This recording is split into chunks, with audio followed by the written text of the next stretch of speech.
Hello everyone, मैं विनोद तोमर। तो स्वागत है आप सबका फिर से जे प्लस में, है ना। ठीक है, हम लोग कर रहे हैं लॉगरिथम और उसी कड़ी में लेके आए हैं हम लोग, है ना। 2-3 सवाल हैं आज बस, ठीक है, इन्हें करेंगे, बाकी नेक्स्ट क्लास में करेंगे।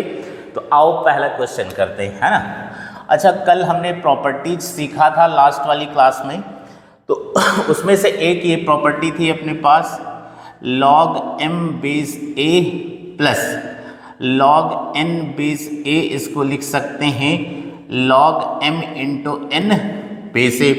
इसी को एक्सटेंड किया था हमने कि इन जनरल कैसे लिख सकते हैं, इस बात को इन जनरल लिख सकते हैं हम log x1 base a plus log x2 base a plus log x3 base a plus and so on log xn base a, है ना। इसको कैसे लिख सकते हैं, log x1 into x2 into x3 and so on xn base a, और ऐसा लिख सकते हैं।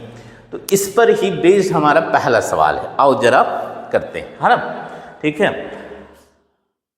क्वेश्चन ये है, इस एक्सप्रेशन को सिंप्लीफाई करके बताना है कि इसकी वैल्यू कितनी आएगी, है ना। इसके फाइंड the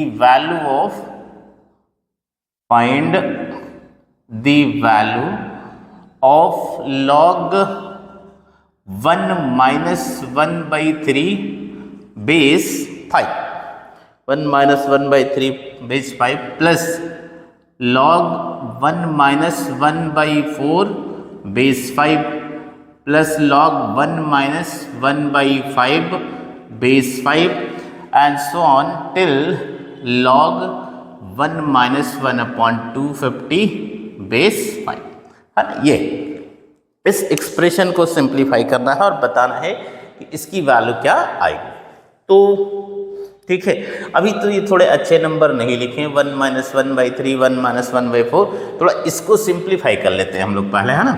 ठीक है, तो क्या हो जाएगा, देखो थोड़ा सुंदर दिखने लगेगा। ये 2/3 हो गया, बेस 5 हो गया, ये log 3/4 हो गया, बेस 5 हो गया, log 4/5 हो गया, बेस 5 हो गया, प्लस एंड सो ऑन ये कितना हो गया, log 249 अपॉन 250 बेस 5 हो गया। तो क्या अब वैसा दिख रहा है? यस, है ना, अब वैसा दिख रहा है जैसा हम लोगों ने लिखा था। ये x1 हो गया, ये x2 हो गया, ये x3 हो गया और ये xn हो गया। तो इस पे लगा सकते हैं हम लोग, है ना, इस पे लगा सकते हैं। तो आओ लगाते हैं। तो कितना हो जाएगा ये log, है ना, 2/3 into 3/4 into 4/5 and so on 249 upon 250 और 20 कितना 5। अच्छा देखो क्या कैंसिल हो रहा कुछ, यस, 3 से 3, 4 से 4। तो क्या देख पा रहे हैं हम लोग, है ना, कि ये वाला इससे, फिर इसका अगला इससे, है ना। तो इससे पहले क्या आ रहा होगा, ये वाला कैंसिल हो जाएगा, है ना, 249 कैंसिल हो जाएगा। तो फाइनली बचेगा कितना अपने पास, log 2/250 और बेस 5। अच्छा, तो 2/250 तो कितना हो जाएगा, 125, 1/125, 1/125 और बेस 5। तो क्या इसको ऐसे लिख सकते हैं हम लोग, 5 की पावर -3 बेस 5। अब हमने सीखा था कि पावर को बाहर ला सकते हैं हम लोग, है ना। तो पावर को बाहर ले, तो -3 बाहर आ गया, तो कितना आ गया, log 5 बेस 5। अच्छा, log 5 बेस 5 तो सीखा था हमने, log a बेस a कितना हो जाता है 1, है ना। तो कितना आ गया इसका आंसर, -3 फाइनली, है ना। ठीक है, 1-2 क्वेश्चन और।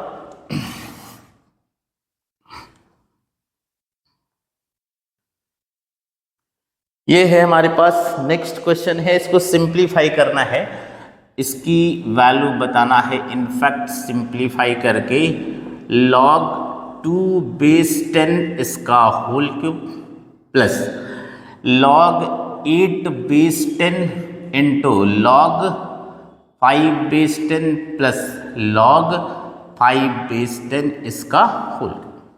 अच्छा देखो, इसको देख के ख्याल कहीं ना कहीं इस तरह का आना चाहिए कि a³ प्लस b³ जैसा कुछ लिखा हुआ है ना। अच्छा, हम लेकिन जानते हैं कि ए क्यूब प्लस बी क्यूब। अच्छा अच्छी बात क्या है जरा देखो, यहाँ log 2 बेस 10 है, log 5 बेस 10 है।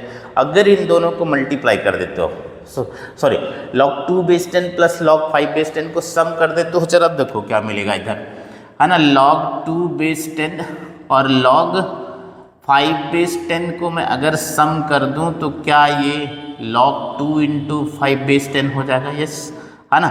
और log 10 बेस 10 हो जाएगा तो कितना हो जाएगा 1। इसका मतलब ये हुआ कि 1 अगर कहीं पर लिखा हुआ है तो उसको हम लोग log 2 प्लस log 5, है ना, बेस 10 दोनों में रखना पड़ेगा, लिख सकते हैं। ओके अच्छा ये क्यूब है ना, क्यूब को देख के ख्याल इस तरह का आ जाना चाहिए अपने को, देखो कि अगर a प्लस बी का होल क्यूब अगर हम लोग लिखते हैं तो कितना आता है, a cube plus B cube plus 3ab into A plus B आता है क्या, है ना। तो अगर मैं इसको a कह दूं इसको b कह दूं तो a cube plus B cube तो लिखा हुआ है, लेकिन है ना 3ab into A plus B नहीं लिखा हुआ है, तो ये थोड़ी मदद करिए। देखो यहाँ पर 2 है और यहाँ पर 8 है, तो ज़रा क्या इसको ऐसे लिख सकते हैं हम लोग, देखो log 2 बेस 10 इसका होल क्यूब है, क्या इसको log 2 क्यूब लिख सकते हैं, तो 3 बाहर आ जाएगा, है ना। 3 बाहर आ गया तो कितना आ गया log 2 बेस 10 और into log 5 base 10 plus log 5 base 10 इसका होल क्यूब, ये है ही है, ठीक, इतना ही।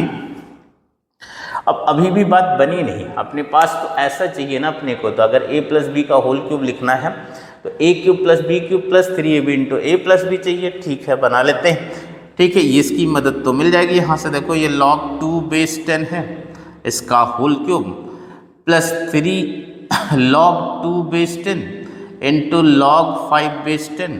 अच्छा इसको ऐसे लिख दिया जाए 1 को log 2 base 10 plus log 5 base 10, कोई फर्क पड़ना ही नहीं, है ना, ये लिख रखा हम लोगों ने साइड में। अच्छा ये log 5 बेस 10 हो गया इसका होल क्यूब, तो अब तो दिखा, है ना, ये a cube plus B cube plus 3ab into A plus B, तो a प्लस बी का होल क्यूब लिख सकते हो, मतलब कैसे लिख सकते हो, log 2 base 10 plus log 5 base 10 इसका होल क्यूब, और ये दिख रहा है वहाँ पर 1 है, तो फाइनली 1 का क्यूब आ गया, और 1 का क्यूब कितना हो गया, 1 हो गया, है ना। तो ये बढ़िया क्वेश्चन है ना, इसे रिपीट कर लेना चाहिए। अच्छा नेक्स्ट एक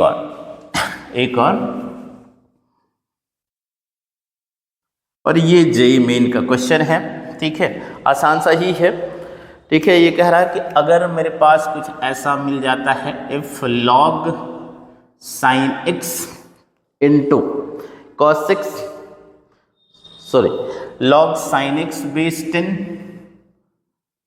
plus log cos x base 10, ये कितना है -1, है ना, ये कितना है -1 है। log sin x base 10 log cos x base -10 है, एंड log sin x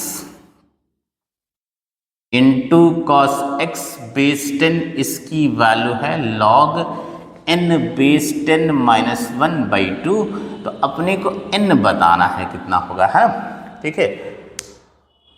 अच्छा यहाँ पर देखो, यहाँ log m plus log n लिखा है, वो ऑब्वियसली ये डिफाइन होगा, है ना, अदरवाइज नहीं लिख सकते, मतलब sin x cos x positive होंगे, ठीक है। तो यहाँ से इसका मतलब मैं लिख सकता हूँ, इसकी मदद से कैसे लिख सकता हूँ, log sin x into cos x base 10 लिख सकते हो क्या, इक्वल्स टू -1।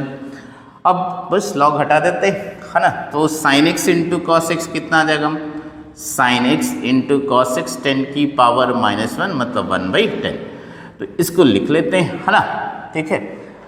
अच्छा इत्तफाकन sin x into cos x यहाँ भी लिखा हुआ है, मतलब इसकी मदद मिल सकती है, ठीक है। अच्छा ये 1 लिखा हुआ, बेस सब जगह 10 है, तो log a बेस a सी का हम लोग है कितना हो जाता है 1, तो इसको वैसा लिख लेते हैं। पहली बात तो इस 2 को इधर मल्टीप्लाई कर लेते हैं हम लोग, है ना, ठीक है। ये शायद गलत लिखते हैं मैंने, sin x plus cos x है, sorry sin x plus cos x है, तो इसको इधर ले आते हैं, तो 2 log sin x plus cos x, है ना, और बेस 10। अच्छा इसको ऐसा लिख देते हैं log n बेस 10, और 1 को मैंने लिख दिया log 10 बेस 10, कोई फर्क पड़ना नहीं, है। अच्छा ऐसा लिखा क्यों है, क्योंकि सारे बेस 10 पर है, तो क्या इसको हम लोग ऐसे लिख सकते हैं, है ना log sine x plus cos x का होल स्क्वायर और बेस 10, और ये लिख सकते हैं log n/10 बेस 10 लिख सकते हैं। अब तो दिख रहा है दोनों जगह सेम ही है ना, तो अगर ऐसा लिखा हुआ अपने पास log है ना a base b equals to log c base b, इसका मतलब a और c क्या है, इक्वल है ना, a और c इक्वल है। तो यहां से क्या मिल जाएगा अपने को, sine x plus cos x इसका होल स्क्वायर है ना, this is what equals to n/10। अच्छा, sine x plus cos x का होल स्क्वायर ओपन कर लेंगे हम लोग, तो 1 plus 2 sine x cos x equals to n/10 आ जाएगा। अच्छा, sine square X plus cos square X 1 हो जाता है, तो a square plus B square plus 2ab आएगा। अच्छा, यहाँ पे वैल्यू रख लेते हैं, तो 1 हो गया तो ऐसे रहेगा, साइन एक्स कॉस एक्स की वैल्यू 1/10, तो 1/10 रखेंगे तो कितना आ जाएगा 1/5 इक्वल्स टू n/10। तो मेरे हिसाब से अब तो बहुत ही आसान, ये 6/5 हो गया इक्वल्स टू n/10, तो यहाँ से n की वैल्यू आ गई 12 है ना। ठीक, तो आसान सा ही क्वेश्चन था है ना, ज़्यादा मुश्किल तो नहीं था ये। ठीक है, फिर भी एक बार रिवाइज कर सकते हैं। थैंक यू, आज यहीं तक।